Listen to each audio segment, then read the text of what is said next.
Today's class we're focusing on the arm balance Eka Hasta Bhujasana, elephant trunk pose. You won't need a lot of equipment, but make sure that you've got 2 blocks ready. We're going to get straight into the pose as well, so make sure that you are warmed up and ready to go. Let's begin sitting on the mat in Dandasana. Now we'll look at various actions that are important to the pose, but a good starting point, a good foundation point for the pose is working out exactly where your hands need to be positioned when you're practicing Eka Hasta Bhujasana. We can use our hips and our knees as a reference point, and often a good rough guide as to where the hands go. It's roughly a third of the way in between the pelvis and the knees. Something that might be just a little more specific and get you just that little bit closer to the exact position. If I look down as I sit in Dandasana, there's the crease here where the legs join into the torso. And if I bring the heel of my hand more or less level with that, but just slightly forwards, maybe a centimetre, half an inch or so towards the knees, then that for me is a good position for the hands. You have to bear in mind that the hand position will vary from person to person. And for me, I can lift up if my hands are a little closer to the knees, still quite effectively. However, if I come back beyond that point, closer to the hips, then I'm very stuck to the ground and very hard to generate any dynamic lift. So hand position, let's then of course work with the bent leg position. So one leg stays straight, one leg comes up and it wraps around the arm, and you can see the position there of the leg on the arm. It's not right up onto the top of the shoulder. So some yoga poses, many yoga poses, we are bringing the back of the knee right up onto the shoulder. And this one, the back of the knee comes to that area where the deltoid, this muscle joins the triceps, this one here. And there's a natural groove in that part of the arm that the leg can press against. So let's just try that. So we'll bring, first of all, the left leg up into position. And often the first thing that we then encounter is some tightness in the hips. And you might find that your leg doesn't come as high up as that region of the arm. So good if we have a few hip opening positions that we can work with on the road towards Eka Hasta Bhujasana. We'll keep the right leg straight, we'll bend the left leg. We're taking hold of the foot. Now I've got my fingertips to the inner and the outside of the foot with the knee bent. Then we lift the foot up so that the heel is level to the ear, and I'm going to use my arm strength, bending the elbows to draw the knee back towards the wall behind. At this point, I'm just letting go completely with the bent leg, so the left quadriceps, the left inner groin area, completely relaxing, and with my arm strength, drawing the knee back. And then let's make a transition. We'll keep the leg in that position, but resist with the hands and press back against the hands with the foot. Notice how that helps to contain the back of the left hip, gives your chest a little bit more of a lift. And that straight leg, keep the back of the knee pressing to the floor and the inner heel and big toe base extending away from you. Let's release and we'll change sides, bending the right leg up, taking hold of the outer edges of the foot. We'll initially just relax the leg, the bent leg, and then using the arm strength, lifting the heel to the height of the ear, and then drawing the knee back. At this point, the leg is relaxed, and then resist with the hands. Whilst resisting with the hands, press with the foot against the hands.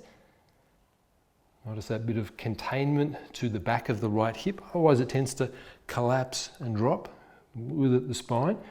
So that bit of containment to the back of the right hip, it keeps the chest a little more open. Keep the back of the left knee pressing down, the left inner heel extending, the left big toe base extending. Okay, so stiffer hips, tighter back it might be. You need to work with that movement in a reclining position, but let's progress. So right leg straight, bring the left leg up. And notice we do that with the support of the arms, and then the hands are going to come back down to the floor. And what we then find is that the leg slips off the arm. So important action, and let's just isolate it. As we bring the leg up, the back of the knee to that area where the deltoid and the triceps join. And then there's a pincer grip with the calf, with the leg gripping the arm. And that way the hands can come down to the floor without that leg sliding out of position. So squeezing, pincer grip the arm with the bent leg. Let's just isolate that one action on the other side. So with both arms, we lift the right leg up, bringing the back of the knee to that area where the deltoid and the triceps join, and then bringing the hands down to the floor, and then so that the leg doesn't slide down the arm, we're then squeezing the arm with the leg. Pincer grip. Be aware that if you have got tighter hips, you may not be able to get the knees high up on the arm. Pose can still be done with the knee closer to the elbow. However, it does make the pose that little bit more difficult. So work on the hip opening, work to get the back of the knee coming right the way up towards that area just under the deltoid. Okay, so leg placement, hand placement. We now need to look at some of the key actions in the pose that will generate lift. Of course, we're using our arms, we're using our legs, but in a way that engages the core muscles and the abdominal muscles. So let's have a look at some of those actions, but without yet lifting fully up into the pose. So bring the left leg, as we've had it. We'll bring the hands down, that region a third of the way between the pelvis and the knee. We're gripping, pincer grip, the arm with the bent leg, and then pressing your hands down to the floor, press the upper arm back into the left leg. So the upper arm, it presses into the back of the left thigh. Whilst doing that, the thigh resists back. Press the back of the left thigh against the left arm. Whilst doing that, squeeze the knee in towards the shoulder. You'll feel that action, the arm against the leg resisting against the arm. It helps to engage the abdominal muscles. Keep the right kneecap firm, keep the right inner heel extending away from you and looking directly ahead. And we can feel that action, it generates lift up through the spine, up through the chest. Let's try it on the other side. So left leg in position. And we need to quite actively, quite assertively bring the right arm into position. As I do it, I'm pressing the back of the thigh with the arm. So resisting the arm firmly into the leg. And then both hands in position. So the arm resists and then the right leg, it presses back against the arm. Whilst doing that and building on that, the knee, it's squeezing in towards the shoulder. I can see as I do that, my toes start to point more upwards. Otherwise, they're slanting more at a 45-degree angle out to the side. Pressing the hands down, resisting the arm to the leg to the arm. I can feel my abdominal muscles start to engage. Keep the left kneecap firm, keep the left inner heel extending and looking directly ahead. Okay, and then release. So we're now ready to start to prepare to lift the body off the floor. As a starting point for that, let's just be concerned with lifting our hips up. So we'll keep the heel of the straight leg to the floor and just work to lift the hips. Now I'll just quickly demonstrate the movement. It's important that you watch where my shoulders are. So I've placed the hands. At this point, my shoulders are back. At that point of lift off, my shoulders come over the wrists, even a little forwards of the wrists, and I can press down and lift the hips up. It's a rocking action, just up and down. I'm keeping, for the time being, the heel to the floor. Let's try it. Left leg, bring up. Hands in position. Check that your hands are correctly into position. As we've just done, resist with the arm back into the leg, but squeeze the leg back against the arm. Take note of where your shoulders are, and then we bring our weight forwards, bringing the shoulders forwards of the wrists, press down with the hands and lift your hips off the floor, and then return them back down to the floor. Notice the combination of movements there as we exhale and lift up, pressing the hands down, but we're also squeezing with the leg, we're also engaging the abdominal muscles. Exhale and lift up and release down. Now before we do the other side, a little hard to see from the side, but from the front, when I'm lifting up, I am pressing down with my hands. If you watch my elbows though, they're straightening. So hands press, as they press I lift up and I'm squeezing my elbows inwards towards the center line. It helps to lift the body weight up. So let's try that on the right side. Bring the right leg up onto the arm, bringing the hands into position as we lift up, bringing the shoulders over the wrists. The weight comes forwards and then we release down. And focus on the elbow action. As we lift up, the elbows draw inwards towards the center line and it generates lift. Make sure that you're not letting the right leg go limp. Keep it active. Squeeze it against the arm, squeeze the knee in towards the shoulder so the toes point up. And then as we lift up, the inner heel, it's forwards and downwards towards the floor. Okay, and then release back down. Let's come back to the first side. Let's have our first attempt at lifting fully into the pose. What we need to do is just keep the straight leg active. So we'll be gripping the kneecap, keeping the heel extending, and the leg will lift off the floor with the torso. We'll try it just the once. Bring the left leg into position, clamping the leg onto the arm, hands into position, and then shoulders over the wrists, and lift up, gripping the right kneecap as we lift up. Okay, and then release down.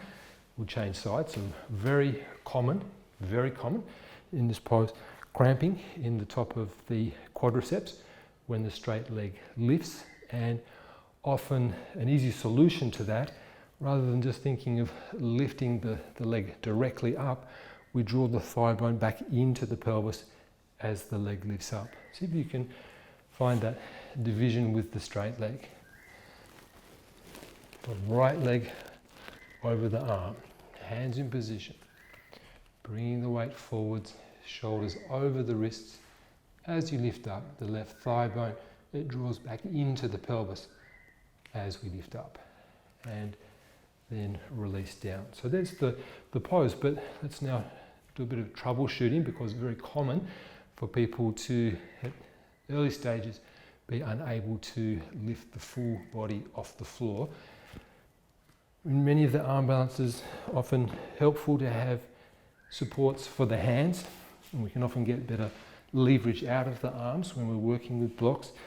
This pose potentially, I'll show you as seen from the side, having the blocks there can be helpful for some people, but also it can make the elbows a little bent in this starting position, and that can feel a little awkward then in terms of being able to draw the elbows all the way in towards the center.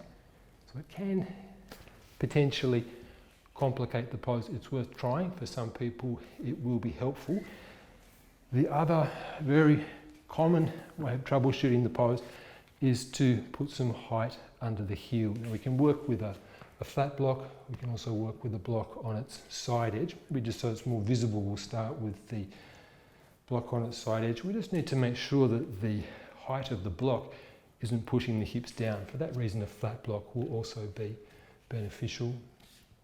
The heel comes up onto the block only after you have your bent leg in position. So we'll be working with the left leg coming over the arm, and then we can bring the heel up onto the block, and we do as we were just doing, pressing down with the heel, bringing the shoulders forwards and lifting the pelvis up and off the floor, and then release down. Let's try a few times, lifting up. Now for many people, a far easier variation of the pose, and it can give you that sense of how the pose will eventually feel. However, the actions of the pose are not necessarily leading in that direction. evolving towards being able to do the pose independently. Let's try it on the other side. Right leg bend up. Left heel onto the block. And good in that we get that sense of being able to move the shoulders forwards to lift the hips up. And not quite as effective for being able to get that sense of drawing the thigh bone back into the pelvis as we lift up. And the action, as we lift up again, of pressing the heel down, the heel of the straight leg down, really it's not so relevant to the full pose. So it might be that this method, although helpful initially, isn't in the long term leading us towards being able to practice the pose independently. Potentially a better solution there is to place the block not under the heel but under the knee of the straight leg. So we'll come back to now the left leg coming over the left arm. Hands in position. Now this time, rather than pressing the heel down, we can quite firmly press the back of the knee down onto the block as we lift up. Now the feeling here is way more similar to what we experience when we're in the pose independently. We keep the right kneecap gripping. We can draw the right thigh bone back into the pelvis, and whilst doing that, extending the inner heel of that straight leg away. Rather than pressing it down, the inner heel extends away. And you can see just from the way I'm able to talk in the pose, it's a much more supported version of the pose. Let's try it on the other side. So this time we can get the block in position, and then the top leg can wrap around the arm.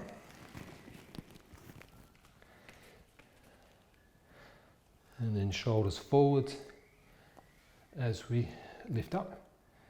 Now I'm still pressing the arm into the leg, resisting the leg into the arm, squeezing the knee towards the shoulder so that the toes point more upwards, the inner heel it draws forwards and downwards. Okay, and then release. So we're now ready to work more independently in the pose again. Something that can be helpful in the pose is just getting a sense of the angle of the pelvis. So when we're really struggling in the pose, when we feel very heavy to the pose, the hip of the bent leg often collapses and pushes back towards the wall behind. So we need to think when we lift up, we want to contain the hip of the back leg. It means that the back of the pelvis, it moves a little to the left, the front of the pelvis, slightly across to the right. Let's try that as we lift up into the full pose. Left leg in position, clamping the leg down onto the arm, hands roughly a third of the way towards the knee, pressing the hands down, resisting the arm back into the thigh, squeezing the thigh into the arm, containing the knee towards the shoulder. As we lift up, the left inner heel draws down.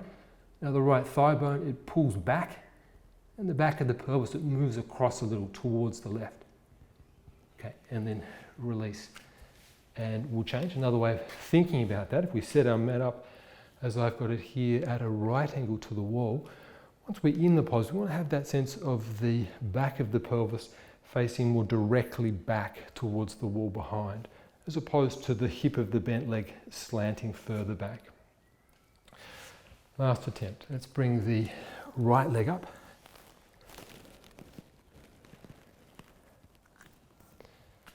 Notice the toes, right toes point up. As I bring the shoulders forwards and lift up, the right inner heel, it's forwards and down. Left thigh bone draw back so that the back of the pelvis aligns with the wall behind. Okay, and then release down. Let's come simple cross leg and walk the hands forwards. And then come to the other cross leg, walk the hands forwards. And come up.